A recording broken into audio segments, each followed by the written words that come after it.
നിന്റെ പെൺമക്കൾക്ക് ജനങ്ങളെ കണ്ടുകൊണ്ട് ആസ്വദിക്കുന്ന പലത്തിലുള്ള വസ്ത്രം മേടിച്ചു കൊടുക്കുന്ന വാപ്പ നിനക്കെന്താ നാട്ടല്ലാത്തവനായി പോയോ?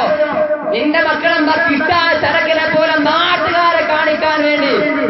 അല്ലാഹു നിനക്ക് മക്കളെ തന്നത് ഗാനഗോകുലാക്കാൻ വേണ്ടിയല്ല, നടനഗോകുലമാക്കാൻ വേണ്ടിയല്ല, ഏതെങ്കിലും പഞ്ചായത്തിന്റെ പ്രസിഡന്റ് ആക്കാൻ വേണ്ടിയല്ല. പൊന്നു പെങ്ങളെ, ആരാ മോളെ ഫാത്തിമ? നിന്നേക്കാൾ സൗന്ദര്യമുള്ള പെണ്ണാ മോളെ ഫാത്തിമ. ആ ഫാത്തിമയ്ക്ക് നിന്റെ ടൈപ്പിന്റെ പാനിന്റെ ആവശ്യമില്ലായിരുന്നു.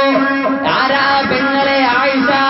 നിന്നേക്കാൾ വിവരമുള്ള പെണ്ണാ ആയിഷ. മദീനയുടെ അധികാരത്തിലേക്ക് വന്നില്ല. ആരാ പൊന്നുമോളെ ഖദീജ? നിന്നേക്കാൾ പണമുള്ള പെണ്ണാ ഖദീജ. ഇങ്ങനെ നാണം കെട്ടുകൊണ്ട് പെരുപോരങ്ങളെ കഴുതയെ പോലെ, പട്ടിയെ പോലെ, കാളയെ പോലെ നാണം കെട്ട് നടക്കാൻ ഖദീജ മെനക്കെട്ടില്ല.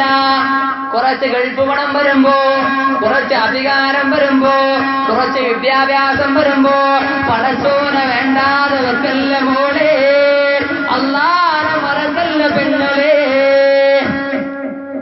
അല്ലാഹനെ മറക്കല്ല മോളെ. അതുകൊണ്ട് അവിടെ ഞാൻ പറഞ്ഞു, അവിടെ ഞാൻ ഈ